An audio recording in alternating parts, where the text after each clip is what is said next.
ਨੰਗਾ ਚਿੱਟਾ ਰੇਸਿਜ਼ਮ ਤਾਂ ਇੱਕ ਅਸੀਂ ਕਈ ਵਾਰ ਕਿਉਂਕਿ ਜਦੋਂ ਅਸੀਂ ਸਰੀ ਵਿੱਚ ਰਹਿੰਦੇ ਹੈਗੇ ਕਈ ਵਾਰ ਲੋਕੀ ਇਹ ਕਹਿੰਦੇ ਕਿ ਕੋਈ ਰੇਸਿਜ਼ਮ ਹੈ ਨਹੀਂਗਾ, ਅਸੀਂ ਬਹੁਤ ਤਰੱਕੀ ਕਰ ਚੁੱਕੇ ਹਾਂ। ਪਰ ਜਿਹੜਾ ਸਿਸਟੈਮਿਕ ਤੌਰ ਤੇ ਰੇਸਿਜ਼ਮ ਹੈਗਾ ਉਹ ਅਜੇ ਵੀ ਬਹੁਤ ਬੁਰੀ ਤਰ੍ਹਾਂ ਇੰਬੈਡਡ ਹੈ, ਉਹ ਵੀ ਸਾਡੇ ਸਿਸਟਮ ਦੇ ਵਿੱਚ। ਸਰਕਾਰਾਂ ਦਾ ਤਾਂ ਬਿਲਕੁਲ ਰਿਸਪੌਂਸਿਬਿਲਿਟੀ ਹੈਗੀ ਹੈ ਕਿ ਜੇ ਆਨਲਾਈਨ ਹੇਟ ਚੱਲ ਰਹੀ ਹੈਗੀ ਹੈ ਕਿ ਕਿਵੇਂ ਦੇ ਤੁਸੀਂ ਰੈਗੂਲੇਸ਼ਨਸ ਲੈ ਕੇ ਆਓ, ਕਿਵੇਂ ਦੀਆਂ ਐਵੇਂ ਦੀਆਂ ਲੈਜਿਸਲੇਸ਼ਨ ਹੋਣ ਤੁਹਾਡੇ ਕਿ ਉਹ ਜਿਹੜੀ ਆਨਲਾਈਨ ਹੇਟ ਨੂੰ ਠੱਲ ਪਾ ਸਕੇ, ਜਾਂ ਜਿਹੜੇ ਉਹ ਲੋਕੀ ਉਹ ਕਰ ਰਹੇ ਆ ਫੈਲਾ ਰਹੇ ਹੈਗੇ ਉਹਨਾਂ 'ਤੇ ਕਿਵੇਂ ਠੱਲ ਪਾਈ ਜਾ ਸਕੇ। ਕਹਿ ਦੇਣਾ ਸਿਰਫ ਹੈ ਕਿ ਮੈਂ ਰੇਸਿਸਟ ਨਹੀਂ ਹੈਗਾ, ਇਨਫ ਨਹੀਂ ਹੈਗਾ। ਮੈਂ ਐਂਟੀ ਰੇਸਿਸਟ ਹੈਗੀ ਹਾਂ ਜਾਂ ਐਂਟੀ ਰੇਸਿਸਟ ਹੈਗਾ, ਉਹਦੇ ਲਈ ਮੈਨੂੰ ਕੰਮ ਕਰਨਾ ਪਏਗਾ। ਉਹਦੇ ਲਈ ਮੈਂ ਇੱਕ ਬਾਈ ਸਟੈਂਡਰਡ ਮੈਂ ਸਾਈਡ 'ਤੇ ਖੜ੍ਹਾ ਹੋ ਕੇ ਸਿਰਫ ਘਟਨਾਕ੍ਰਮ ਦੇਖ ਨਹੀਂ ਸਕਦੀ, ਮੈਨੂੰ ਉਹਦੇ ਲਈ ਆਵਾਜ਼ ਆਪਣੀ ਉਠਾਉਣੀ ਪਏਗੀ। ਇੱਕ ਤਾਂ ਹੈਗਾ ਕਿ ਇੱਕ ਮੈਜੋਰਿਟੇਰੀਅਨ ਸੁਸਾਇਟੀ ਕਿਵੇਂ ਨਸਲਵਾਦ ਕਰ ਰਹੀ ਹੈ ਕੌਨਸ਼ੀਅਸ ਜਾਂ ਅਨਕੌਨਸ਼ੀਅਸ ਲੈਵਲ ਦੇ ਉੱਤੇ, ਅਤੇ ਇੱਕ ਹੈਗੇ ਜਿਹੜੇ ਪ੍ਰੈਜੁਡਿਸ ਹੈਗੇ, ਜਿਹੜੇ ਕਿ ਅਸੀਂ ਸਟੀਰੀਓਟਾਈਪਸ ਬਣਾਏ ਹੋਏ ਔਰ ਸਾਡੇ 'ਚ ਵੀ ਬਹੁਤ ਹੈਗੇ ਆ।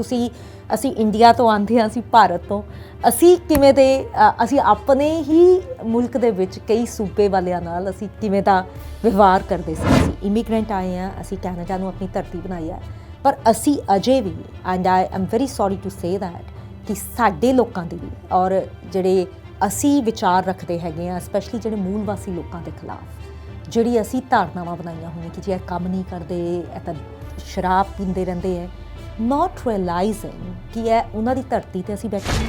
ਟੀਵੀ ਪੰਜਾਬ ਤੇ ਤੁਹਾਡਾ ਸਭ ਦਾ ਸਵਾਗਤ ਹੈ। ਸਾਥੀਓ, ਅੱਜ ਗੱਲਬਾਤ ਦੇ ਲਈ ਸਾਡੇ ਨਾਲ ਮਹਿਮਾਨ ਨੇ ਰਚਨਾ ਸਿੰਘ ਜੀ। ਰਚਨਾ ਸਿੰਘ ਜੀ ਐਨਡੀਪੀ ਪਾਰਟੀ ਦੇ ਸੀਨੀਅਰ ਲੀਡਰ ਨੇ। ਇਹ ਸਰੀ ਗ੍ਰੀਨ ਟਿੰਬਰਸ ਤੋਂ ਦੂਸਰੀ ਵਾਰੀ ਐਮਐਲਏ ਨੇ ਤੇ ਬ੍ਰਿਟਿਸ਼ ਕੋਲੰਬੀਆ ਸੂਬਾ ਸਰਕਾਰ ਦੇ ਵਿੱਚ ਇਹ ਐਂਟੀ ਰੇਸਿਜ਼ਮ ਦੇ ਪਾਰਲੀਮੈਂਟਰੀ ਸੈਕਟਰੀ ਨੇ। ਇਹਨਾਂ ਨਾਲ ਗੱਲਬਾਤ ਕਰਦੇ ਹਾਂ। ਰਚਨਾ ਸਿੰਘ ਜੀ, ਸਵਾਗਤ ਹੈ ਤੁਹਾਡਾ ਟੀਵੀ ਪੰਜਾਬ। ਬਹੁਤ ਬਹੁਤ ਸ਼ੁਕਰੀਆ ਭਾਜੀ, ਥੈਂਕਸ ਫॉर ਹੈਵਿੰਗ ਮੀ।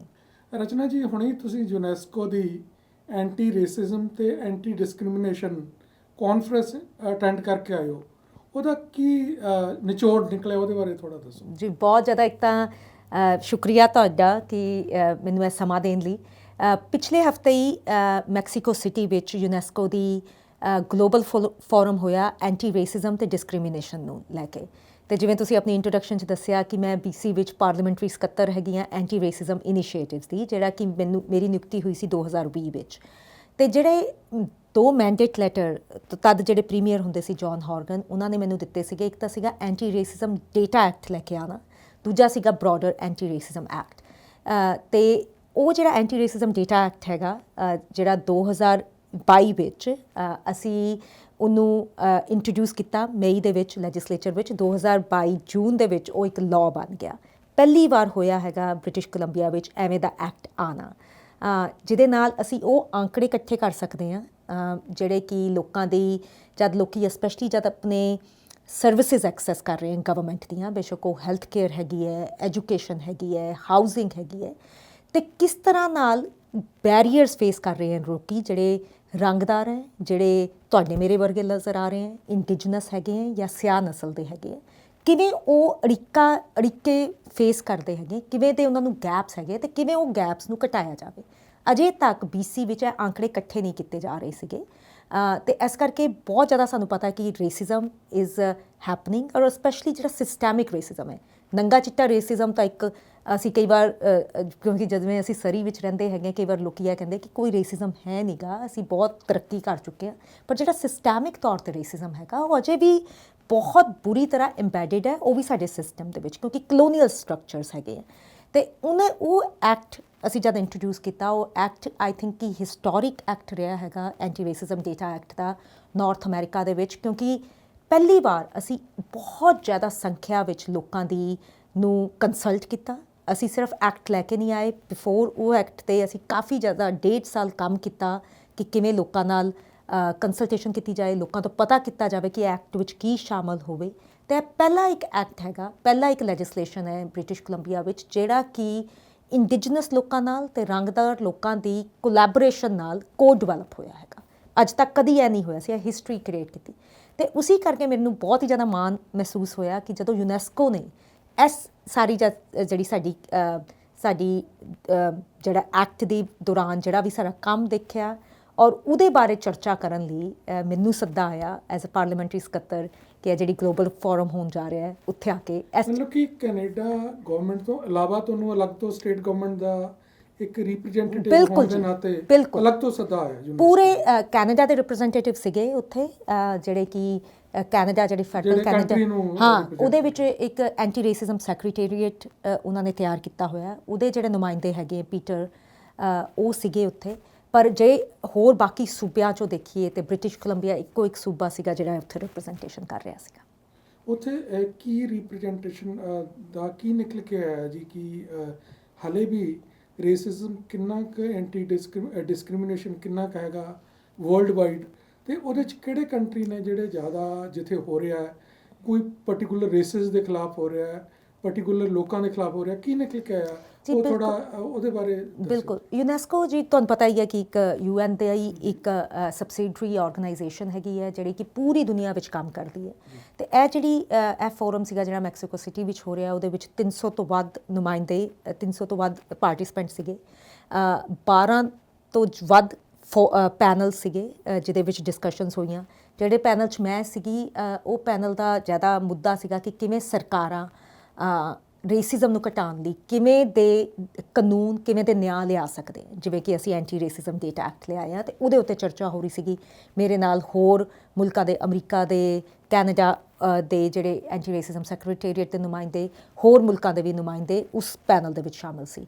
ਪਰ ਉਹਦੇ ਇਲਾਵਾ ਹੋਰ ਕਿੰਨੇ ਹੀ ਪੈਨਲ ਹੋਏ ਜਿਹਦੇ ਵਿੱਚ ਡਿਸਕਸ਼ਨਸ ਹੋਈ ਰੇਸਿਜ਼ਮ ਦਾ ਰੂਪ ਕਿਵੇਂ ਬਦਲ ਰਿਹਾ ਹੈ। ਜਿਵੇਂ ਆਨਲਾਈਨ ਹੇਟ ਦੀ ਕਾਫੀ ਜ਼ਿਆਦਾ ਚਰਚਾ ਹੋਈ, ਕਿਉਂਕਿ ਹੇਟ ਜਿਵੇਂ ਅਸੀਂ ਕਿ ਸਪੈਸ਼ਲੀ ਹੁਣ ਜਿਵੇਂ ਕੋਵਿਡ ਦੌਰਾਨ ਅਸੀਂ ਇੱਕ ਹੇਟ ਦਾ ਇੱਕ ਹੋਰ ਤਰ੍ਹਾਂ ਦਾ ਇੱਕ ਬਹੁਤ ਹੀ ਗੰਦਾ ਰੂਪ ਵੀ ਦੇਖਿਆ ਹੈਗਾ, ਜਿਹੜਾ ਐਂਟੀ ਏਸ਼ੀਅਨ ਹੇਟ ਦੇ ਰੂਪ ਵਿੱਚ ਵੀ ਸਾਨੂੰ ਨਜ਼ਰ ਆਇਆ। ਐਂਟੀ ਏਸ਼ੀਅਨ ਹੇਟ ਦੇ ਉੱਤੇ ਇੱਕ ਪੈਨਲ ਸੀਗਾ, ਆਨਲਾਈਨ ਹੇਟ ਦੇ ਉੱਤੇ ਇੱਕ ਪੈਨਲ ਸੀਗਾ। ਬਾਕੀ ਹੈ ਕਿ ਜਿਹੜੀਆਂ ਬਹੁਤ ਹੀ ਜਿਵੇਂ ਥਰਡ ਵਰਲਡ ਕੰਟਰੀਜ਼ ਹੈ ਉੱਥੇ ਰੇਸਿਜ਼ਮ ਕਿਵੇਂ ਨਜ਼ਰ ਆ ਰਿਹਾ ਹੈਗਾ। ਇੱਕ ਸ਼੍ਰੀਲੰਕਾ ਦੇ ਵੀ ਜਿਹੜੇ ਮਿਨਿਸਟਰ ਆਫ ਜਸਟਿਸ ਸੀਗੇ ਉਹ ਵੀ ਇੱਕ ਪੈਨਲ ਵਿੱਚ ਸ਼ਾਮਲ ਸੀਗੇ, ਜਿਹੜੇ ਇਸ ਬਾਰੇ ਚਰਚਾ ਕਰ ਰਹੇ ਸੀਗੇ ਕਿ ਉਹਨਾਂ ਦੇ ਮੁਲਕ ਵਿੱਚ ਕਿਵੇਂ ਦੇ ਚੈਲੰਜਸ ਉਹ ਫੇਸ ਕਰ ਰਿਹਾ ਸ਼੍ਰੀਲੰਕਾ, ਕਿਵੇਂ ਉਸ ਚੈਲੰਜਸ ਨੂੰ ਉਹ ਕਾਊਂਟਰ ਕਰ ਰਿਹਾ ਹੈਗਾ। ਅਫਰੀਕਾ ਦੀ ਕਈ ਥਾਵਾਂ ਦੇ ਰਿਪਰੈਜ਼ੈਂਟੇਟਿਵ ਸੀਗੇ, ਕੋਰੀਆ ਦੇ, ਏਸ਼ੀਆ ਦੇ, ਬਹੁਤ ਦੁਨੀਆ ਦੇ ਮੈਂ ਕਹੂੰਗੀ ਕਾਫੀ ਹਿੱਸਿਆਂ ਤੋਂ, ਸਾਊਥ ਅਮਰੀਕਾ ਦੇ ਬਹੁਤ ਜ਼ਿਆਦਾ ਨੁਮਾਇੰਦਗੀ ਸੀਗੀ, ਯੂਰਪ ਤੋਂ ਕਾਫੀ ਜ਼ਿਆਦਾ ਨੁਮਾਇੰਦੇ ਆਏ ਹੋਏ ਸੀਗੇ।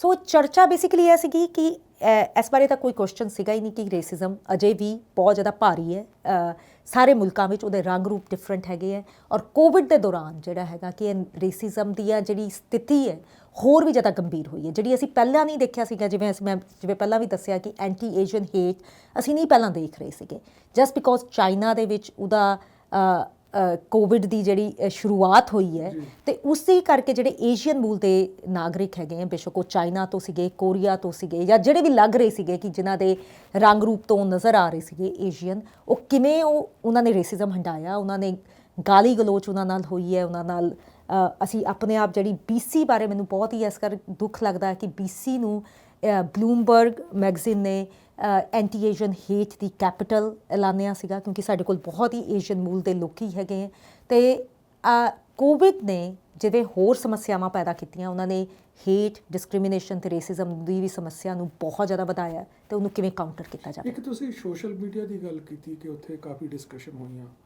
ਇਹ ਬਹੁਤ ਅਨਫੋਰਚੂਨੇਟ ਹੈ ਕਿ ਇੱਕ ਪਾਸੇ ਤਾਂ ਅਸੀਂ ਤਰੱਕੀ ਕਰ ਰਹੇ ਹਾਂ ਕਿ ਜਿਹੜਾ ਕਮਿਊਨੀਕੇਸ਼ਨ ਦੇ ਸਾਡੇ ਚੈਨਲਸ ਵੱਧ ਰਹੇ ਨੇ, ਦੂਸਰੇ ਪਾਸੇ ਜਿਹੜਾ ਸੋਸ਼ਲ ਮੀਡੀਆ ਹੈ ਉਹਨੂੰ ਪ੍ਰਾਇਮਰੀਲੀ ਜਿਹੜਾ ਫਨੈਟਿਕ ਲੋਕਾਂ ਦੁਆਰਾ ਜਾਂ ਜਿਹੜੇ ਰੇਸਿਸਟ ਲੋਕਾਂ ਦੁਆਰਾ ਬਹੁਤ ਓਪਨਲੀ ਮਿਸਯੂਜ਼ ਕੀਤਾ ਜਾ ਰਿਹਾ। ਬਿਲਕੁਲ ਬਿਲਕੁਲ, ਉਹਦੇ ਬਾਰੇ ਕੋਈ ਪ੍ਰੋਪਰ ਕੋਈ ਨਿਕਲ ਕੇ ਸਾਹਮਣੇ ਆਇਆ ਕਿ ਕੀ ਹੋਣਾ ਚਾਹੀਦਾ ਉਹਨੂੰ ਟੈਕਲ ਕਰਨ ਲਈ? ਬਿਲਕੁਲ, ਔਰ ਉਹਦੇ ਲਈ ਕਾਫੀ ਜ਼ਿਆਦਾ ਚਰਚਾ ਹੋਈ ਫੋਰਮ ਦੇ ਵਿੱਚ ਵੀ, ਔਰ ਸਰਕਾਰਾਂ ਨੂੰ ਔਰ ਸਿਵਲ ਸੁਸਾਇਟੀ ਦੋਨਾਂ ਨੂੰ ਕਾਫੀ ਜ਼ਿਆਦਾ ਜਥੇਬੰਦ ਹੋਣ ਦੀ ਲੋੜ ਦੱਸੀ ਗਈ ਕਿ ਸਰਕਾਰਾਂ ਦਾ ਤਾਂ ਬਿਲਕੁਲ ਰਿਸਪੌਂਸਿਬਿਲਿਟੀ ਹੈਗੀ ਹੈ ਕਿ ਜੇ ਆਨਲਾਈਨ ਹੇਟ ਚੱਲ ਰਹੀ ਹੈਗੀ ਹੈ ਕਿ ਕਿਵੇਂ ਦੇ ਤੁਸੀਂ ਰੈਗੂਲੇਸ਼ਨਸ ਲੈ ਕੇ ਆਓ, ਕਿਵੇਂ ਦੀਆਂ ਐਵੇਂ ਦੀਆਂ ਲੈਜਿਸਲੇਸ਼ਨ ਹੋਣ ਤੁਹਾਡੇ ਕਿ ਉਹ ਜਿਹੜੀ ਆਨਲਾਈਨ ਹੇਟ ਨੂੰ ਠੱਲ ਪਾ ਸਕੇ, ਜਾਂ ਜਿਹੜੇ ਉਹ ਲੋਕੀ ਉਹ ਕਰ ਰਹੇ ਆ, ਫੈਲਾ ਰਹੇ ਹੈਗੇ, ਉਹਨਾਂ 'ਤੇ ਕਿਵੇਂ ਠੱਲ ਪਾਈ ਜਾ ਸਕੇ।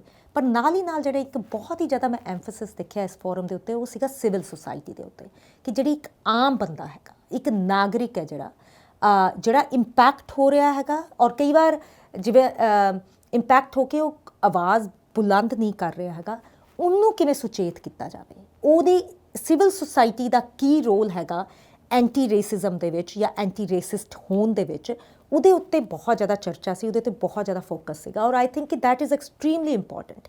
ਸਰਕਾਰਾਂ, ਮੈਂ ਹਮੇਸ਼ਾ ਤੋਂ, ਜਦੋਂ ਤੋਂ ਮੈਂ ਪਾਰਲੀਮੈਂਟਰੀ ਸਕੱਤਰ ਨਿਯੁਕਤ ਹੋਈ ਹਾਂ, ਮੈਂ ਹਮੇਸ਼ਾ ਕਿਹਾ ਕਿ ਸਰਕਾਰਾਂ ਦੀ ਤਾਂ ਨੈਤਿਕ ਜ਼ਿੰਮੇਵਾਰੀ ਹੈਗੀ ਹੈ ਲੈਜਿਸਲੇਸ਼ਨ ਲੈ ਕੇ ਆਉਣਾ, ਕਾਨੂੰਨ ਲੈ ਕੇ ਆਉਣਾ, ਪਰ ਨਾਲ ਹੀ ਨਾਲ ਜਿਹੜੀ ਇੱਕ ਸੁਸਾਇਟੀ ਹੈ, ਸੁਸਾਇਟੀ ਆਪਣਾ ਪੱਲਾ ਝਾੜ ਨਹੀਂ ਸਕਦੀ ਹੈਗੀ ਜਸਟ ਇਹ ਕਹਿ ਕੇ ਕਿ ਨਹੀਂ ਜੀ ਇਹ ਸਰਕਾਰ ਦਾ ਕੰਮ ਹੈਗਾ, ਕਿਉਂਕਿ ਤੁਸੀਂ ਉਸ ਸੁਸਾਇਟੀ 'ਚ ਵਿਚਰ ਰਹੇ ਹੋ, ਤੁਸੀਂ ਰੋਜ਼ ਚੀਜ਼ਾਂ ਦੇਖ ਰਹੇ ਹੋ, ਤੁਸੀਂ ਹੰਢਾ ਰਹੇ ਹੈਗੇ ਹੋ।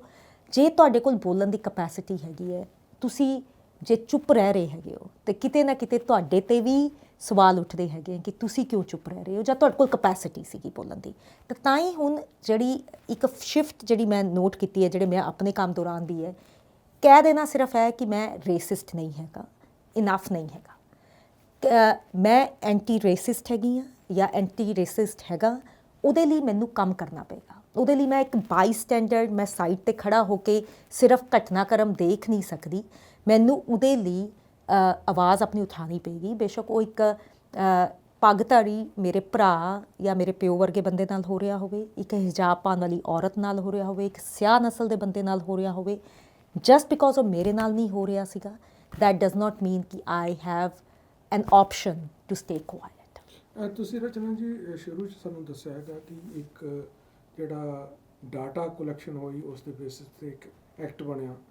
ਜਿਹੜੀ ਡਾਟਾ ਕਲੈਕਸ਼ਨ ਕੀਤੀ ਗਈ, ਉਹਨੂੰ ਐਨਾਲਾਈਜ਼ ਕੀਤਾ ਗਿਆ, ਉਹਦੇ 'ਚ ਕੁਝ ਇਹ ਵੀ ਸਾਹਮਣੇ ਆਇਆ, ਇੱਕ ਤਾਂ ਮੈਜੋਰੀਟੇਰੀਅਨ ਗਰੁੱਪ ਹੁੰਦਾ, ਉਹ ਤਾਂ ਐਪਰੈਂਟਲੀ ਹੁੰਦਾ ਹੀ ਹੈ ਕਿ ਉਹ ਰੇਸਿਜ਼ਮ ਕਰਦਾ ਹੈਗਾ, ਪਰ ਜਿਹੜੇ ਮਾਈਗਰੈਂਟ ਗਰੁੱਪਸ ਨੇ ਆਪਸ ਵਿੱਚ ਹੀ, ਕੀ ਉਹ ਵੀ ਇੱਕ ਦੂਸਰੇ ਨਾਲ ਕਮਿਊਨਿਟੀਜ਼ ਰੇਸਿਜ਼ਮ ਕਰਦੀਆਂ ਨੇ? ਆਰ ਦੇ ਇੰਗੇਜਡ? ਅਜੇ ਤਾਂ ਜੀ ਜਿਹੜਾ ਸਾਡਾ ਐਕਟ ਆਇਆ ਹੈਗਾ, ਉਹਦਾ ਜਿਹੜੀ ਉਹਦੀ ਇੰਪਲੀਮੈਂਟੇਸ਼ਨ ਹੈ ਉਹ ਅਜੇ ਜਾਰੀ ਹੈ, ਕਿਉਂਕਿ ਐਕਟ ਅਜੇ ਉਹ ਜੂਨ 'ਚ ਹੀ ਬਣਿਆ ਸੀਗਾ।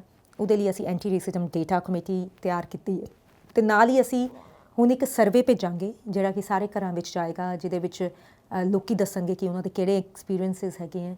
ਅਤੇ ਜਿਹੜੀ ਉਹਦੀ ਪਹਿਲੀ ਰਿਪੋਰਟ ਹੈ, ਸਾਨੂੰ ਉਮੀਦ ਹੈ ਕਿ ਜੂਨ 2023 ਦੇ ਵਿੱਚ ਆ ਜਾਏਗੀ, ਕਿ ਜਿਹਦੇ 'ਚ ਸਾਨੂੰ ਪਤਾ ਚੱਲੇਗਾ ਕਿ ਕਿਹੜੇ ਏਰੀਆਜ਼ ਦੇ ਵਿੱਚ ਸਾਨੂੰ ਘਟਨਾਕ੍ਰਮ ਜਾਂ ਕਿੱਥੇ ਕਿੱਥੇ ਕੰਮ ਕਰਨ ਦੀ ਲੋੜ ਹੈ ਸਰਕਾਰ ਨੂੰ। ਉਹਨੂੰ ਅਜੇ ਥੋੜ੍ਹਾ ਸਮਾਂ ਲੱਗੇਗਾ, ਸੋ ਉਹ I am really waiting for that report to come. ਪਰ ਹੈ ਕਿ ਜਿਹੜੀ ਤੁਸੀਂ ਗੱਲ ਕੀਤੀ ਹੈਗੀ ਹੈ, ਇੱਕ ਤਾਂ ਹੈਗਾ ਕਿ ਇੱਕ ਮੈਜੋਰੀਟੇਰੀਅਨ ਸੁਸਾਇਟੀ ਕਿਵੇਂ ਨਸਲਵਾਦ ਕਰ ਰਹੀ ਹੈ, ਕੌਨਸ਼ੀਅਸ ਜਾਂ ਅਨਕੌਨਸ਼ੀਅਸ ਲੈਵਲ ਦੇ ਉੱਤੇ, ਅਤੇ ਇੱਕ ਹੈਗੇ ਜਿਹੜੇ ਪ੍ਰੈਜੁਡਿਸ ਹੈਗੇ, ਜਿਹੜੇ ਕਿ ਅਸੀਂ ਸਟੀਰੀਓਟਾਈਪਸ ਬਣਾਏ ਹੋਏ, ਔਰ ਸਾਡੇ 'ਚ ਵੀ ਬਹੁਤ ਹੈਗੇ ਹੈ। ਅਸੀਂ ਇੰਡੀਆ ਤੋਂ ਆਉਂਦੇ ਹਾਂ, ਅਸੀਂ ਭਾਰਤ ਤੋਂ, ਅਸੀਂ ਕਿਵੇਂ ਦੇ ਅਸੀਂ ਆਪਣੇ ਹੀ ਮੁਲਕ ਦੇ ਵਿੱਚ ਕਈ ਸੂਬੇ ਵਾਲਿਆਂ ਨਾਲ ਅਸੀਂ ਕਿਵੇਂ ਦਾ ਵਿਵਹਾਰ ਕਰਦੇ ਸੀਗੇ। ਇੱਥੇ ਵੀ ਆ ਕੇ ਅਸੀਂ ਜਿਹੜੇ ਲੋਕ ਹਾਂ, ਅਸੀਂ ਇਮੀਗ੍ਰੈਂਟ ਆਏ ਹਾਂ, ਅਸੀਂ ਕੈਨੇਡਾ ਨੂੰ ਆਪਣੀ ਧਰਤੀ ਬਣਾਈ ਹੈ, ਪਰ ਅਸੀਂ ਅਜੇ ਵੀ, and I am very sorry to say that, ਕਿ ਸਾਡੇ ਲੋਕਾਂ ਦੀ ਵੀ, ਔਰ ਜਿਹੜੇ ਅਸੀਂ ਵਿਚਾਰ ਰੱਖਦੇ ਹੈਗੇ ਹਾਂ, ਸਪੈਸ਼ਲੀ ਜਿਹੜੇ ਮੂਲ ਵਾਸੀ ਲੋਕਾਂ ਦੇ ਖਿਲਾਫ ਜਿਹੜੀ ਅਸੀਂ ਧਾਰਨਾਵਾਂ ਬਣਾਈਆਂ ਹੋਈਆਂ ਕਿ ਜੀ ਇਹ ਕੰਮ ਨਹੀਂ ਕਰਦੇ, ਇਹ ਤਾਂ ਸ਼ਰਾਬ ਪੀਂਦੇ ਰਹਿੰਦੇ ਹੈ, ਨਾਟ ਰਿਅਲਾਈਜ਼ਿੰਗ ਕਿ ਇਹ ਉਹਨਾਂ ਦੀ ਧਰਤੀ 'ਤੇ ਅਸੀਂ ਬੈਠੇ ਹਾਂ, ਉਹਨਾਂ ਦੀ ਧਰਤੀ 'ਤੇ ਕਬਜ਼ਾ ਹੋਇਆ, ਉਹਨਾਂ ਦੀ ਧਰਤੀ ਨੂੰ ਕੋਲੋਨਾਈਜ਼ ਕੀਤਾ ਗਿਆ, ਔਰ ਉਹਨਾਂ ਦੇ ਉੱਤੇ ਤੁਸੀਂ ਜਾਣਦੇ ਹੀ ਹੋ ਕਿ ਪਿਛਲੇ ਸਾਲ ਜਿਹੜੀ ਰਿਪੋਰਟ ਆਈ ਸੀਗੀ ਕਿ ਅਨਮਾਰਕਡ ਗ੍ਰੇਵਸ ਦੀ, ਕਿ ਕਿਵੇਂ ਦੀ ਤਰਾਸਦੀ ਉਸ ਕਮਿਊਨਿਟੀ ਨੇ ਹੰਢਾਈ ਹੈ। ਆਈ ਥਿੰਕ ਕਿ ਐਜੂਕੇਸ਼ਨ ਦੀ ਬਹੁਤ ਜ਼ਿਆਦਾ ਲੋੜ ਹੈ ਕੁਲਦੀਪਾ ਜੀ, ਔਰ ਪਿਛਲੇ ਕਈ ਸਾਲਾਂ ਵਿੱਚ ਮੈਨੂੰ ਖੁਸ਼ੀ ਹੋਈ ਹੈ ਕਿ ਸਰਕਾਰਾਂ ਨੇ ਵੀ ਐਫਰਟਸ ਕੀਤੀਆਂ, ਬੇਸ਼ੱਕ ਉਹ ਆਪਣੇ ਸਕੂਲ ਦੇ ਕਰਿਕੂਲਮਸ ਵਿੱਚ ਹੈਗਾ ਜਾਂ ਕੋਈ ਸੋਸ਼ਲ ਮੀਡੀਆ ਕੈਂਪੇਨਸ ਨਾਲ ਹੈਗਾ, ਕਿ ਐਜੂਕੇਸ਼ਨ ਵਧਾਈ ਜਾ ਰਹੀ ਹੈ। ਪਰ ਆਈ ਥਿੰਕ ਇਹ ਜਿਹੜੀ ਚੀਜ਼ਾਂ ਹੈ ਨਾ, ਜਿਹੜੇ ਪ੍ਰੈਜੁਡਿਸ ਹੈਗੇ ਹੈ, ਸਟੀਰੀਓਟਾਈਪਸ ਹੈ, ਬਹੁਤ ਵਾਰੀ ਇਹ ਕ੍ਰੀਏਟ ਹੁੰਦੇ ਹੈ, ਔਰ ਉਹਨਾਂ ਨੂੰ ਬੜਾਵਾ ਤਾਂ ਜ਼ਿਆਦਾ ਮਿਲਦਾ ਹੈਗਾ ਕਿਉਂਕਿ ਅਸੀਂ ਕੋਈ ਉਹਨਾਂ ਨੂੰ ਐਜੂਕੇਟ ਕਰਨ ਦੀ ਕੋਸ਼ਿਸ਼ ਨਹੀਂ ਕੀਤੀ। ਸੋ ਆਈ ਥਿੰਕ ਕਿ education is a big key factor. Rachna ji, ਤੁਹਾਡੀ ਗਵਰਨਮੈਂਟ ਨੇ ਹਾਲਾਂਕਿ ਚਲੋ ਐਂਟੀ ਰੇਸਿਜ਼ਮ ਦਾ ਇਹ ਇਨੀਸ਼ੀਏਟਿਵ ਲਿਆ ਹੈਗਾ, ਬਟ ਦੂਸਰੇ ਪਾਸੇ ਇਹ ਵੀ ਇੱਕ ਫੈਕਟ ਹੈਗਾ ਕਿ ਜਿਹੜਾ ਵੈਨਕੂਵਰ ਦੀ ਜਦੋਂ ਐਕਸਪੈਂਸ਼ਨ ਦੀ ਗੱਲ ਆਉਂਦੀ ਹੈ ਤਾਂ ਬਹੁਤ ਸਾਰੇ ਜਿਹੜੇ ਮੂਲ ਵਾਸੀ ਸੀ ਉਹ ਬੇਘਰ ਹੋਏ। ਉਹ ਹਲੇ ਵੀ ਬਹੁਤ ਸਾਰੇ ਲੋਕ ਜਿਹੜੇ ਬਿਨਾਂ ਘਰਾਂ ਤੋਂ ਇੱਕ ਪਰਟੀਕੂਲਰ ਏਰੀਏ 'ਚ ਰਹਿ ਰਹੇ, ਉਹਨਾਂ ਨੂੰ ਹਲੇ ਤੱਕ ਜਿਹੜੀ ਬ੍ਰਿਟਿਸ਼ ਕੋਲੰਬੀਆ ਸਟੇਟ ਗਵਰਨਮੈਂਟ ਹੈ, ਉਹਨਾਂ ਨੂੰ ਕਿਤੇ ਘਰਾਂ 'ਚ ਐਡਜਸਟ ਨਹੀਂ ਕਰ ਪਾਈ, ਉਹਨਾਂ ਵਾਸਤੇ ਘਰ ਪ੍ਰੋਪਰ ਅਕੋਮੋਡੇਸ਼ਨ ਨਹੀਂ ਹੈਗੀ। ਉਹ ਵੀ ਇੱਕ ਇਸ਼ੂ ਹੈਗਾ ਆਪਣੇ ਆਪ। ਜੀ ਜਿਹੜੀ ਹਾਊਸਿੰਗ ਦਾ ਵੈਸੇ ਹੀ ਇਸ਼ੂ ਹੈਗਾ, ਐਡਿਕਸ਼ਨਸ ਦੇ ਬਹੁਤ ਇਸ਼ੂਜ਼ ਹੈ। ਮੈਂ ਕਹੂੰਗੀ ਕਿ ਜਿਹੜਾ ਰੇਸਿਜ਼ਮ ਵੀ ਹੈਗਾ ਨਾ, ਬਹੁਤ ਹੀ ਕੰਪਲੈਕਸ ਚੀਜ਼ ਹੈ। ਮਤਲਬ ਕਿ ਇਹਨੂੰ ਕੋਈ it's not black and white. ਔਰ ਜਦ ਸਰਕਾਰਾਂ ਵੀ ਜਦ ਉੱਥੇ ਕੰਮ ਕਰਨ ਲੱਗਦੀਆਂ ਹੈ, ਔਰ ਮੈਨੂੰ ਇਸ ਗੱਲ ਦੀ ਬਹੁਤ ਜ਼ਿਆਦਾ ਖੁਸ਼ੀ ਹੈ ਕਿ ਸਾਡੀ ਸਰਕਾਰ ਨੇ ਇਹ ਇੱਕ ਤੈਅ ਕੀਤਾ ਕਿ ਇਹ ਇਸ਼ੂ ਹੈਗਾ। ਪਹਿਲਾਂ ਤਾਂ ਬਹੁਤ ਸਾਲਾਂ ਤੋਂ ਤਾਂ ਅਸੀਂ ਕੈਨੇਡਾ ਬਾਰੇ ਇੱਕ ਧਾਰਨਾ ਬਣਾ ਕੇ ਚੱਲਦੇ ਸੀਗੇ ਕਿ ਕੈਨੇਡਾ ਤਾਂ ਬਹੁਤ ਹੀ ਮਲਟੀਕਲਚਰਲ ਕੰਟਰੀ ਹੈ, ਇੱਥੇ ਤੁਸੀਂ ਆਓ, ਤੁਸੀਂ ਆਪਣੀ ਬੋਲੀ ਵਿੱਚ ਗੱਲ ਕਰ ਸਕਦੇ ਹੋ, ਤੁਸੀਂ ਆਪਣਾ ਪਹਿਰਾਵਾ ਪਹਿਨ ਸਕਦੇ ਹੋ, ਤੁਸੀਂ ਇੱਥੇ ਤਰੱਕੀ ਕਰ ਸਕਦੇ ਹੋ। ਔਰ ਸਪੈਸ਼ਲੀ ਜਦ ਇਮੀਗ੍ਰੈਂਟ ਦੇ ਐਂਗਲ ਤੋਂ ਅਸੀਂ ਇਹ ਚੀਜ਼ਾਂ ਦੇਖਦੇ ਸੀਗੇ। ਪਰ ਜਿਹੜੀ ਸ਼ਿਫਟ ਹੋ ਰਹੀ ਹੈ ਹੁਣ, ਅਸੀਂ ਮੰਨਣ ਲੱਗ ਗਈਆਂ ਸਰਕਾਰਾਂ, ਔਰ ਇਹ ਮੰਨਣ ਲਈ ਬਹੁਤ ਜ਼ਿਆਦਾ ਜਿਹੜਾ ਚਾਹੀਦਾ, ਬਹੁਤ ਜ਼ਿਆਦਾ ਹਿੰਮਤ ਚਾਹੀਦੀ ਹੈ ਕਹਿਣ ਲਈ ਕਿ ਗਲਤੀਆਂ ਹੋਈਆਂ, ਸਾਡੇ ਤੋਂ ਵੀ ਗਲਤੀਆਂ ਹੋਈਆਂ, ਸਾਡੇ ਪਿਛਲੀਆਂ ਸਰਕਾਰਾਂ ਤੋਂ ਤਾਂ ਹੋਈਆਂ ਹੀ ਹੋਈਆਂ। ਔਰ ਉਹਨਾਂ ਗਲਤੀਆਂ ਨੂੰ ਇੱਕ ਤਾਂ ਹੈਗਾ ਕਿ ਪਹਿਲਾਂ ਇੱਕ ਤਾਂ ਡਿਨਾਇਲ 'ਚ ਬਹੁਤ ਜ਼ਿਆਦਾ ਦੇਸ਼ ਹੁੰਦੇ ਜਿਹੜੇ ਡਿਨਾਇਲ 'ਚ ਹੀ ਰਹਿੰਦੇ ਕਿ ਗਲਤੀ ਹੋਈ ਨਹੀਂ ਜੀ, ਅਸੀਂ ਤਾਂ ਬਿਲਕੁਲ ਪਰਫੈਕਟ ਹੈ।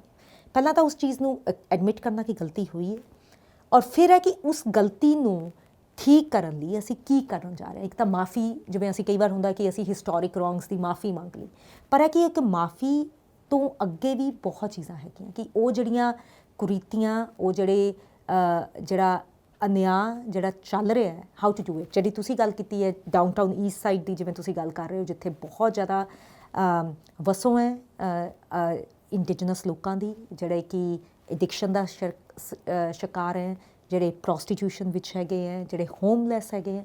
ਔਰ ਉਹ ਸਾਰੇ ਫੈਕਟਰਸ ਨੂੰ ਇੱਕ ਕੰਪੈਸ਼ਨ, ਇੱਕ ਐਂਪਥੀ ਨਾਲ ਦੇਖ ਕੇ ਔਰ ਕਿਵੇਂ ਉਹਨਾਂ ਲਈ ਰਿਸੋਰਸਿਸ ਦਿੱਤੇ ਜਾਣ, ਕਿਵੇਂ ਬੇਸ਼ੱਕ ਉਹ ਐਡਿਕਸ਼ਨ ਸਰਵਿਸਿਜ਼ ਦੇ ਰੂਪ ਵਿੱਚ ਹੈਗੇ ਹੈ, ਬੇਸ਼ੱਕ ਉਹ ਕੰਪਲੈਕਸ ਕੇਅਰ ਹਾਊਸਿੰਗ ਦੇ ਰੂਪ 'ਚ ਹੈਗੇ ਹੈ। ਸਾਡੀ ਸਰਕਾਰ ਨੇ ਬਹੁਤ ਜ਼ਿਆਦਾ ਕੰਪਲੈਕਸ ਕੇਅਰ ਹਾਊਸਿੰਗ ਦਾ ਮਾਡਲ ਇੱਕ ਲੈ ਕੇ ਆਏ ਹੈ, ਜਿਹਦੇ ਵਿੱਚ ਹੈ ਕਿ ਹਾਊਸਿੰਗ ਇਕੱਲੀ ਪ੍ਰੋਵਾਈਡ ਨਹੀਂ ਕਰ ਰਹੀ ਕਿ ਹਾਊਸਿੰਗ ਦੇਤੀ ਤਾਂ ਜੀ ਸਾਡਾ ਕੰਮ ਖਤਮ ਹੋ ਗਿਆ। ਹਾਊਸਿੰਗ ਦੇ ਨਾਲ ਨਾਲ ਇੱਕ ਉਵੇਂ ਦੀ ਸੁਵਿਧਾ ਜਿਹੜੀ ਬੇਸ਼ੱਕ ਉਹਦੀ ਮੈਂਟਲ ਹੈਲਥ ਦੀ ਜਿਹੜੀ ਉਹਦੀ ਨੀਡਸ ਹੈਗੀ ਆ ਉਹ ਪੂਰੀ ਕਰ ਰਹੀ ਹੈਗੀ ਹੈ, ਜਿਹੜੀ ਉਹਨੂੰ ਕਰੀਅਰ ਕਾਉਂਸਲਿੰਗ ਬਾਰੇ ਦੱਸ ਰਹੀ ਹੈਗੀ ਹੈ।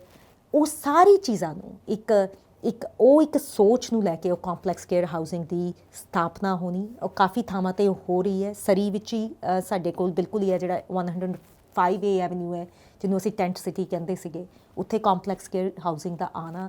ਹੋਰ ਵੀ ਬਹੁਤ ਥਾਵਾਂ 'ਤੇ ਨਨਾਈਮੋ ਵਰਗੀ ਥਾਂ, ਕੈਮਲੂਪਸ, ਕਲੋਨਾ, ਅਤੇ ਉਹਨਾਂ ਥਾਵਾਂ 'ਤੇ ਕੰਪਲੈਕਸ ਕੇਅਰ ਹਾਊਸਿੰਗ ਦੀ ਐਲਾਨ ਹੋਣੇ ਅਤੇ ਉਹਨਾਂ ਦੀ ਉਸਾਰੀ ਹੋਣੀ। ਆਈ ਥਿੰਕ ਕਿ ਵੀ ਕਾਫੀ ਕੰਮ ਹੋਇਆ, ਪਰ ਮੈਂ ਹਮੇਸ਼ਾ ਕਹਿੰਦੀ ਹਾਂ ਕਿ ਕੰਮ ਅਜੇ ਬਹੁਤ ਜ਼ਿਆਦਾ ਹੋਰ ਹੋਣ ਦੀ ਲੋੜ ਹੈਗੀ। ਜਿਹੜਾ ਐਕਟ ਪਾਸ ਹੋਇਆ ਹੈਗਾ ਜੀ ਗਵਰਨਮੈਂਟ ਵੱਲੋਂ, ਤੁਹਾਡੀ ਵੱਲੋਂ, ਉਹਦਾ people I think they may be willing to know ਕਿ ਉਹਦਾ ਸਕੋਪ ਕੀ ਹੈਗਾ, ਉਹਦੇ 'ਚ ਕੀ ਹੋਏਗਾ, ਕੀ ਉਹਦੇ 'ਚ ਜਿਹੜਾ ਲੋਕਾਂ ਨੂੰ ਜਿਹੜਾ ਰੇਸਿਜ਼ਮ ਹੋ ਰਿਹਾ ਹੈ ਉਹਦੇ 'ਚ ਕਿੱਦਾਂ ਰਿਲੀਫ ਮਿਲੇਗੀ, ਉਹਦੇ 'ਚ ਕੀ ਪ੍ਰਾਵਧਾਨ ਨੇ ਹੈਗੇ ਨੇ ਐਕਟ ਦੇ ਵਿੱਚ, ਉਹਦੇ ਬਾਰੇ ਥੋੜ੍ਹਾ ਡਿਟੇਲ 'ਚ ਦੱਸੋ ਜੀ। ਬਿਲਕੁਲ, ਕਿਉਂਕਿ ਬਹੁਤ ਜ਼ਿਆਦਾ ਤੁਸੀਂ ਕਈ ਵਾਰ ਇੱਕ ਬਹੁਤ 2 ਸਾਲ ਪਹਿਲਾਂ ਇੱਕ ਰਿਪੋਰਟ ਆਈ ਸੀ, ਉਹਦਾ ਨਾਮ ਸੀਗਾ ਇਨ ਪਲੇਨ ਸਾਈਟ। ਔਰ ਇਨ ਪਲੇਨ ਸਾਈਟ ਰਿਪੋਰਟ ਤਿਆਰ ਕੀਤੀ ਗਈ ਸੀਗੀ ਕਿ ਇੰਡੀਜਨਸ ਭਾਈਚਾਰੇ ਨੂੰ ਲੈ ਕੇ ਜਦੋਂ ਹੈਲਥ ਕੇਅਰ ਸਰਵਿਸਿਜ਼ ਐਕਸੈਸ ਕਰ ਰਹੇ ਸੀਗੇ ਅਤੇ ਉਹਨਾਂ ਨੂੰ ਕਿੰਨਿਆਂ ਨੂੰ ਨੇ ਫੀਲ ਕੀਤਾ ਕਿ ਉਹਨਾਂ ਨਾਲ ਡਿਸਕ੍ਰਿਮੀਨੇਸ਼ਨ ਜਾਂ ਰੇਸਿਜ਼ਮ ਹੋਇਆ। ਅਤੇ ਉਹ ਰਿਪੋਰਟ ਦੇ ਅੰਕੜਿਆਂ ਦੇ ਹਿਸਾਬ ਜਿਹੜੇ 85% ਇੰਡੀਜਨਸ ਲੋਕੀ ਇੰਟਰਵਿਊ ਕੀਤੇ ਗਏ, ਉਹਨਾਂ ਨੇ ਕਿਹਾ, ਉਹਨਾਂ ਨੇ ਆਪਣੇ ਐਕਸਪੀਰੀਅੰਸਿਸ ਰਾਹੀਂ ਦੱਸਿਆ ਕਿ ਸਾਨੂੰ ਰੇਸਿਜ਼ਮ ਆਇਆ, ਅਸੀਂ ਰੇਸਿਜ਼ਮ ਫੀਲ ਕੀਤਾ। ਔਰ ਬਹੁਤ ਹੀ ਸ਼ਰਮਨਾਕ ਚੀਜ਼ ਆਈ ਸਰਕਾਰ ਲਈ, ਪਰ ਨਾਲ ਹੀ ਨਾਲ ਕਿ ਇਹ ਚੀਜ਼ ਐਡਵੋਕੇਟਸ ਜਿਹੜੇ ਕਹਿ ਰਹੇ ਸੀਗੇ ਕਿ ਇਹ ਚੀਜ਼ ਤਾਂ ਅਸੀਂ ਬਹੁਤ ਦੇਰ ਤੋਂ ਕਹਿ ਰਹੇ ਸੀ ਤੁਹਾਨੂੰ, ਪਰ ਤੁਹਾਡੇ ਕੋਲ ਤੁਸੀਂ ਕਹਿੰਦੇ ਸੀ ਸਾਡੇ ਕੋਲ ਆંકੜੇ ਨਹੀਂ ਹੈਗੇ। ਔਰ ਬਹੁਤ ਵਾਰੀ ਹੁੰਦਾ ਕਿ ਜਿਹੜੀਆਂ ਲੋਕੀ ਚੀਜ਼ਾਂ ਕਹਿ ਰਹੇ ਹੈਗੇ ਆ ਤੁਹਾਨੂੰ ਕਿ ਰੇਸਿਜ਼ਮ ਹੈਗਾ, ਪਰ ਉਹਨੂੰ ਮੇਜਰ ਨਹੀਂ ਕੀਤਾ ਗਿਆ, ਉਹਨੂੰ ਕਿਤੇ ਸਾਡੇ ਕੋਲ ਆંકੜਾ ਨਹੀਂ ਹੈ ਅਤੇ ਉਹਨੂੰ ਅਸੀਂ ਕਹਾਂਗੇ ਉਹ ਬੰਦਾ ਤਾਂ ਇੰਝ ਹੀ ਕਹਿ ਰਿਹਾ, ਕੋਈ ਰੇਸਿਜ਼ਮ ਨਹੀਂ ਹੈਗਾ, ਐਜੂਕੇਸ਼ਨ 'ਚ ਕੋਈ ਰੇਸਿਜ਼ਮ ਨਹੀਂ ਹੈਗਾ, ਹੈਲਥ ਕੇਅਰ 'ਚ ਕੋਈ ਰੇਸਿਜ਼ਮ ਨਹੀਂ, ਪਰ ਆંકੜੇ ਝੂਠ ਨਹੀਂ ਬੋਲਦੇ ਹੈਗੇ। ਪਰ ਜੇ ਅਸੀਂ ਆંકੜੇ ਇਕੱਠੇ ਹੀ ਨਹੀਂ ਕਰਾਂਗੇ ਅਤੇ ਉਹਦੇ 'ਤੇ ਫਿਰ ਅਮਲ ਕਿਵੇਂ ਹੋਏਗਾ। ਉਹ ਜਿਹੜੀਆਂ ਕੁਰੀਤੀਆਂ ਜਾਂ ਜਿਹੜੇ ਬੈਰੀਅਰਸ, ਗੈਪਸ ਲੋਕੀ ਫੇਸ ਕਰ ਰਹੇ ਹੈ, ਉਹਨੂੰ ਕਿਵੇਂ ਸਰਕਾਰ ਹਟਾਏਗੀ ਜਦ ਉਹ ਸਾਹਮਣੇ ਹੀ ਨਹੀਂ ਹੈਗਾ ਸਾਡੇ। ਸੋ ਇਹ ਜਿਹੜਾ ਡੇਟਾ ਐਕਟ ਹੈ is very important in that way ਕਿ ਅਜੇ ਅਸੀਂ ਸ਼ੁਰੂ ਕੀਤਾ ਹੈਗਾ ਪਬਲਿਕ ਸਰਵਿਸ ਦੇ ਵਿੱਚ, ਕਿਉਂਕਿ ਸਾਡੇ ਆਪਣੇ ਪਹਿਲੇ ਮੈਂ ਇੱਕ ਗੱਲ ਜਿਹੜੀ ਲੋਕਾਂ ਨੇ ਬਹੁਤ ਕੁਐਸਚਨ ਕਈ ਵਾਰ ਕਰਦੇ ਕਿ ਤੁਸੀਂ ਸਾਰੀ ਥਾਂ ਤੇ ਕਿਉਂ ਨਹੀਂ ਲਾਗੂ ਕਰ ਰਹੇ, ਤੁਸੀਂ ਇਹ ਕਿਉਂ ਨਹੀਂ ਕਹਿ ਰਹੇ ਕਿ ਪਬਲਿਕ ਸੈਕਟਰ 'ਚ ਵੀ ਹੈਗਾ, ਇਸ ਥਾਂ ਤੇ ਵੀ ਹੈ, ਤੇ ਕਿਉਂਕਿ ਰੇਸਿਜ਼ਮ ਤਾਂ ਹਰ ਥਾਂ ਤੇ ਹੈ। ਪਰ ਅਸੀਂ ਸਾਡਾ ਇਹ ਮੰਨਣਾ ਹੈ ਕਿ ਅਸੀਂ ਪਹਿਲਾਂ ਆਪਣਾ ਹਾਊਸ ਦਾ ਇਨ ਆਰਡਰ ਲੈ ਕੇ ਆਈਏ ਵੀ ਜੋ ਸਾਡੀ ਸਰਕਾਰ ਵਿੱਚ ਗਲਤੀਆਂ ਹੋ ਰਹੀਆਂ, ਜਿਹੜੀ ਸਰਕਾਰ ਕੌਨਸ਼ੀਅਸਲੀ ਅਨਕੌਨਸ਼ੀਅਸਲੀ ਧੱਕਾ ਕਰ ਰਹੀ ਹੈ ਜਾਂ ਡਿਸਕ੍ਰਿਮੀਨੇਸ਼ਨ ਕਰ ਰਹੀ ਹੈ, ਜਾਂ ਜਿਹੜਾ ਬੰਦਾ ਨੂੰ ਲੱਗ ਰਿਹਾ ਕਿ ਮੈਂ ਜਾਣਾ ਹਸਪਤਾਲ ਦੇ ਵਿੱਚ ਮੈਨੂੰ ਉਹ ਸਰਵਿਸ ਮੇਰੀ ਸਰਵਿਸ ਮਿਲਣ ਦਾ ਜਿਹੜਾ ਲੈਵਲ ਹੈ ਉਹ ਇੱਕ ਜਿਹੜਾ ਬਿਲਕੁਲ ਗੋਰਾ ਬੰਦਾ ਜਾਂ ਗੋਰੀ ਔਰਤ ਉਹਦੇ ਮੁਕਾਬਲੇ 'ਤੇ ਜੇ ਘੱਟ ਹੈ ਤੇ ਫਸਟ ਆਫ ਆਲ ਮੈਂ ਉਹਨੂੰ ਰਿਪੋਰਟ ਕਰ ਸਕਾਂ, ਮੈਂ ਔਰ ਸਰਕਾਰ ਉਹਦਾ ਪਤਾ ਲਾ ਸਕੇ, ਤੇ ਨਾਲ ਹੀ ਸਿਰਫ ਪਤਾ ਲਾਣਾ ਹੀ ਇਨਫ ਨਹੀਂ ਹੈਗਾ, ਉਹਦੇ ਉੱਤੇ ਕੰਮ ਹੋਵੇ ਕਿ ਉਹ ਕਿਹੜੇ ਉਹ ਬੈਰੀਅਰ ਖਤਮ ਕੀਤਾ ਜਾਏ। ਸੇਮ ਵਿਚ ਐਜੂਕੇਸ਼ਨ ਸਿਸਟਮ, ਜਦ ਅਸੀਂ ਆਪਣੇ ਬੱਚਿਆਂ ਨੂੰ, ਤੁਹਾਡੇ ਬੱਚੇ ਮੇਰੇ ਬੱਚੇ ਤਾਂ ਦੋਵੇਂ ਇੱਥੇ ਪਬਲਿਕ ਸਕੂਲ ਸਿਸਟਮ 'ਚ ਪੜ੍ਹੇ ਹੈਗੇ, ਔਰ ਮੈਂ ਜਦ ਆਪਣੇ ਬੱਚੇ ਨੂੰ, ਕੋਈ ਵੀ ਮਾਂ ਪਿਓ ਆਪਣੇ ਬੱਚੇ ਨੂੰ ਜਦ ਸਕੂਲ 'ਚ ਭੇਜਦਾ ਉਹ ਇਹੀ ਸੋਚ ਕੇ ਭੇਜਦਾ it's is the best place we are sending our child to, ਕਿਉਂਕਿ ਮੇਰੇ ਬੱਚੇ ਤੋਂ ਬਾਅਦ ਮੇਰੇ ਲਈ ਇੰਪੋਰਟੈਂਟ ਕੋਈ ਨਹੀਂ ਹੈਗਾ। ਪਰ ਜੇ ਮੇਰਾ ਬੱਚਾ ਫੀਲ ਕਰ ਰਿਹਾ ਕਿਤੇ ਨਾ ਕਿਤੇ ਉਹਨੂੰ ਜਦ ਪੜ੍ਹਾਈ ਦਾ ਜਿਹੜਾ ਉਹਦਾ ਲੈਵਲ ਹੈ ਉਹਦੇ ਵਿੱਚ, ਜਾਂ ਉਹਦਾ ਟਰੀਟਮੈਂਟ ਬੇਸ਼ੱਕ ਉਹ ਟੀਚਰਸ ਵੱਲੋਂ ਹੋ ਰਿਹਾ ਜਾਂ ਬੱਚਿਆਂ ਵੱਲੋਂ ਹੋ ਰਿਹਾ, ਉਹ ਕਿਤੇ ਨਾ ਕਿਤੇ ਡਿਸਕ੍ਰਿਮੀਨੇਟਰੀ ਹੈ, ਤੇ ਮੈਨੂੰ ਕਾਫੀ ਜ਼ਿਆਦਾ ਪਰੇਸ਼ਾਨੀ ਹੋਏਗੀ। ਔਰ ਇਹ ਸਾਡੇ ਕੋਲ ਇਹ ਜਦ ਅਸੀਂ ਕੰਸਲਟੇਸ਼ਨਸ ਕੀਤੀ ਹੈ ਕਾਫੀ ਜ਼ਿਆਦਾ ਮੁੱਦਾ ਉੱਠ ਕੇ ਆਇਆ ਕਿ ਜਿਹੜਾ ਸਾਡਾ ਐਜੂਕੇਸ਼ਨ ਸਿਸਟਮ ਵੀ ਹੈਗਾ ਉਹ ਵੀ ਬਰਾਬਰ ਨਹੀਂ ਹੈ, ਉਹ ਵੀ ਕਿਤੇ ਨਾ ਕਿਤੇ ਬੱਚਿਆਂ ਨਾਲ ਧੱਕਾ ਕਰ ਜਾਂਦਾ ਹੈ।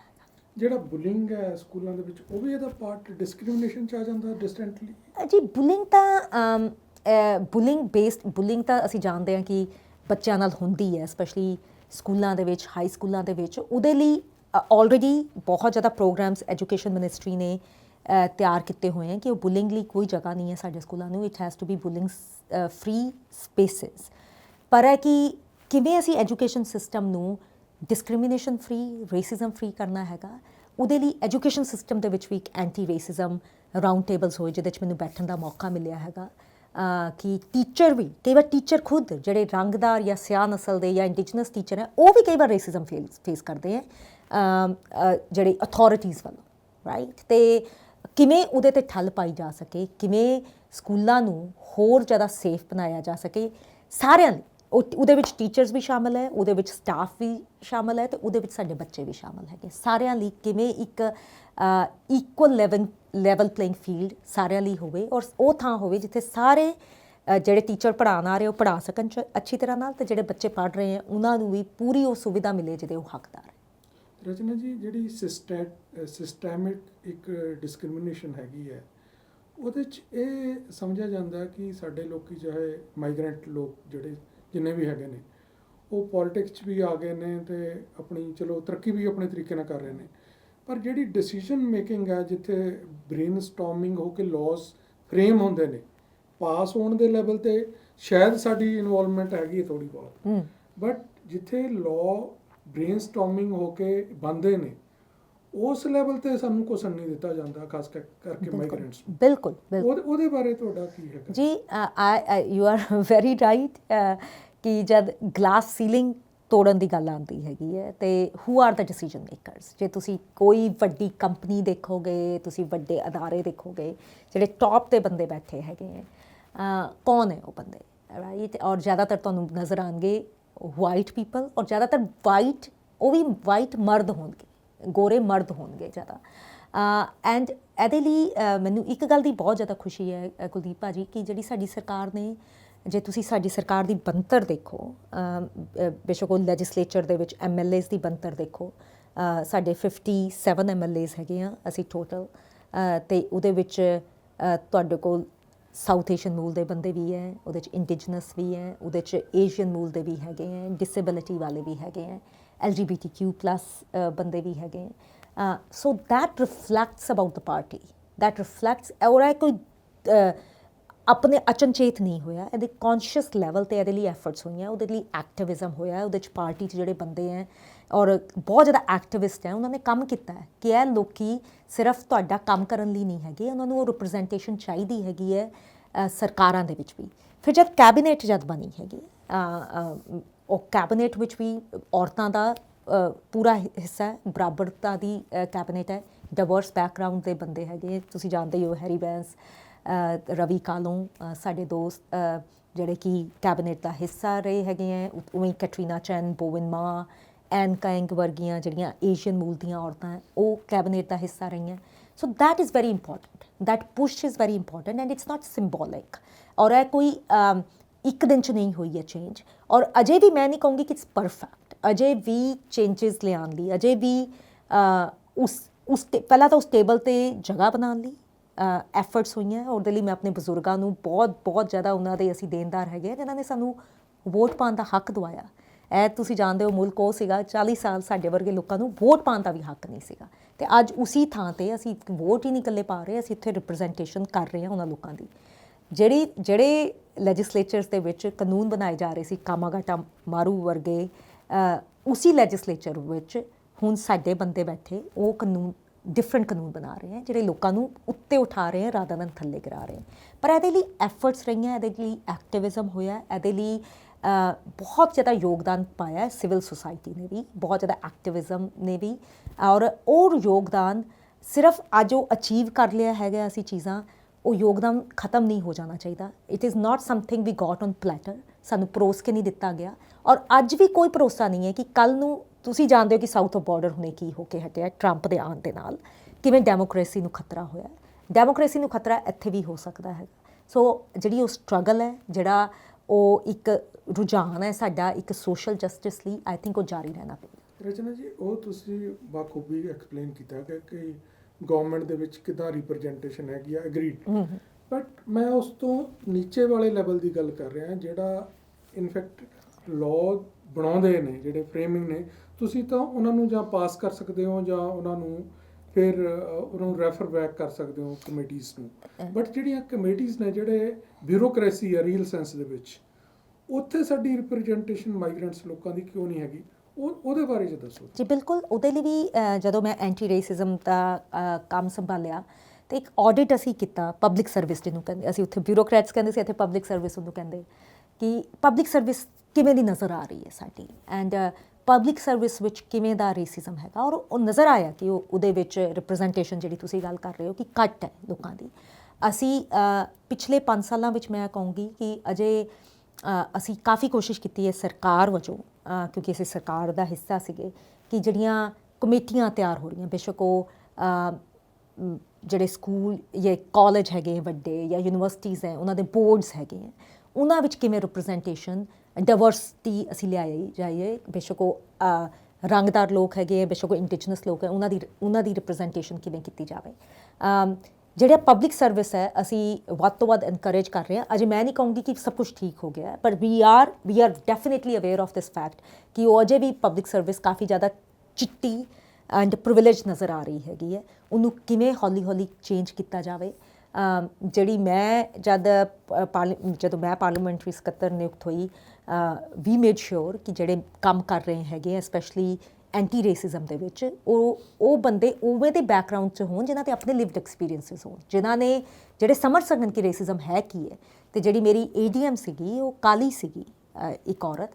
ਮੇਰੀ MA ਜਿਹੜੀ ਹੈ ਹਾਈਕਾ ਚੀਮਾ, ਉਹ ਇੱਕ ਮੁਸਲਮਾਨ ਹਿਜਾਬ ਪਾਉਣ ਵਾਲੀ ਔਰਤ ਹੈਗੀ ਹੈ। ਸੋ ਐਫਰਟਸ ਹੋ ਰਹੀਆਂ ਹੈਗੀਆਂ, ਪਰ ਕਹੂੰਗੀ ਕਿ ਇਹ ਐਫਰਟ ਸਿਰਫ ਐਂਟੀ ਰੇਸਿਜ਼ਮ ਬ੍ਰਾਂਚ ਵਿੱਚ ਹੀ ਤੱਕ ਨਾ ਰਹਿ ਜਾਣ। ਉਹ ਸਾਰੀਆਂ ਬ੍ਰਾਂਚਿਸ ਹੈ, ਬੇਸ਼ੱਕ ਉਹ ਮਿਨਿਸਟਰੀ ਆਫ ਫਾਈਨੈਂਸ ਹੈ, ਐਜੂਕੇਸ਼ਨ ਹੈਗੀ ਹੈ, ਅਟਾਰਨੀ ਜਨਰਲ ਦਾ ਆਫਿਸ ਹੈ, ਹਰ ਥਾਂ 'ਤੇ ਉਹ ਰਿਪਰੈਜ਼ੈਂਟੇਸ਼ਨ, ਉਹ ਲੈਂਸ ਦੀ ਜ਼ਰੂਰਤ ਹੈਗੀ ਹੈ। ਰਚਨਾ ਜੀ, ਕੱਲ੍ਹ ਯੂਨੀਅਨ ਡਿਫੈਂਸ ਮਿਨਿਸਟਰ ਆਏ ਸੀ ਇੱਥੇ, ਅਨੀਤਾ ਆਨੰਦ ਜੀ। ਉਹਨਾਂ ਦੀ ਪ੍ਰੈਜ਼ੈਂਸ 'ਚ ਜਿਹੜੇ ਲੋਕਾਂ ਨਾਲ ਮੀਟਿੰਗ ਕਰ ਰਹੇ ਸੀ, ਉਹਨਾਂ ਨੇ ਇੱਕ ਬਹੁਤ ਹੀ ਇੰਟਰਸਟਿੰਗ ਉੱਥੇ ਸਵਾਲ ਉੱਠਿਆ ਕਿ ਜਿਹੜੇ ਇੱਥੇ ਮਾਈਗ੍ਰੈਂਟ ਲੋਕ ਹੈਗੇ, ਪਰਟੀਕੂਲਰਲੀ ਇੰਡੀਆ ਤੋਂ, ਕਿਉਂਕਿ ਸਿੱਖ ਬਹੁਤ ਵੱਡਾ ਬੇਸ ਹੈਗਾ ਇੱਕ, ਅਤੇ ਹਿੰਦੂ ਕਮਿਊਨਿਟੀ ਦਾ ਇੱਕ ਹੈਗਾ, ਉਹਨਾਂ ਨੇ ਇੱਕ ਬਹੁਤ ਇੰਟਰਸਟਿੰਗ ਸਵਾਲ ਇਹ ਉਠਾਇਆ ਕਿ ਹਿੰਦੂ ਅਤੇ ਸਿੱਖਾਂ ਦੇ ਵਿੱਚ ਇੱਥੇ ਤਣਾਅ ਵੱਧ ਰਿਹਾ, ਕਿਉਂਕਿ ਇੱਕ ਜਿਹੜਾ ਧੜਾ ਉਹ ਖਾਲਿਸਤਾਨ ਦੀ ਗੱਲ ਕਰ ਰਿਹਾ, ਦੂਸਰੇ ਪਾਸੇ ਜਿਹੜੇ ਪ੍ਰੋ ਇੰਡੀਅਨ ਲੌਬੀਜ਼ ਨੇ ਉਹਨੂੰ ਕਰ ਰਹੀਆਂ ਨੇ, ਓਪੋਜ਼ ਕਰ ਰਹੀਆਂ ਨੇ। ਜਿਵੇਂ ਉਹ ਕਲੈਸ਼ ਹੁੰਦਾ ਬਚਿਆ ਬਰੈਂਪਟਨ ਦੇ ਵਿੱਚ, ਉਸ ਨੂੰ ਲੈ ਕੇ ਉਹਨਾਂ ਨੇ ਮਿਨਿਸਟਰ ਕੋਲ ਇਹ ਗੱਲ ਉਠਾਈ ਕਿ ਇਹ ਤੁਸੀਂ S local level, government level 'ਤੇ ਸੂਬਾ ਲੈਵਲ ਤੇ ਵੀ ਦੇਖਦੇ ਹੋ ਇਹ ਚੀਜ਼ ਕਿ ਹਿੰਦੂ ਸਿੱਖ ਦੇ ਵਿੱਚ ਇਦਾਂ ਦਾ ਕੋਈ ਪਾੜਾ ਵੱਧ ਰਿਹਾ ਕੁਝ? ਮੈਂ ਕੱਲ ਜਿਹੜੇ ਤੁਸੀਂ ਘਟਨਾਕ੍ਰਮ ਦੱਸ ਰਹੇ ਹੋ, ਮੈਂ ਉੱਥੇ ਸ਼ਾਮਲ ਨਹੀਂ ਸੀਗੀ, ਸੋ I don't know the context ਕਿੱਥੇ ਇਹ ਗੱਲ ਹੋਈ ਹੈ। ਮੈਂ ਓਨੈਸਟਲੀ ਇੱਕ ਗੱਲ ਜਿਹੜੀ ਨੋਟ ਕੀਤੀ ਹੈ, ਜਿਵੇਂ ਦਾ ਕਈ ਵਾਰ ਮੀਡੀਆ ਕਦੀ ਕਹੇਗਾ ਕਿ ਬਹੁਤ ਜ਼ਿਆਦਾ ਕਲੈਸ਼ਿਸ ਹੈਗੇ ਹੈ, ਜਾਂ ਇੱਕ ਕਮਿਊਨਿਟੀ ਦੂਜੇ ਨਾਲ ਲੜ ਰਹੀ ਹੈਗੀ ਹੈ। ਓਨੈਸਟਲੀ ਮੈਂ ਸਰੀ 'ਚ ਮੈਂ ਵੀ ਰਹਿੰਦੀ ਹਾਂ, ਮੈਂ MLA ਹੈਗੀ ਹਾਂ ਇੱਥੇ ਦੀ।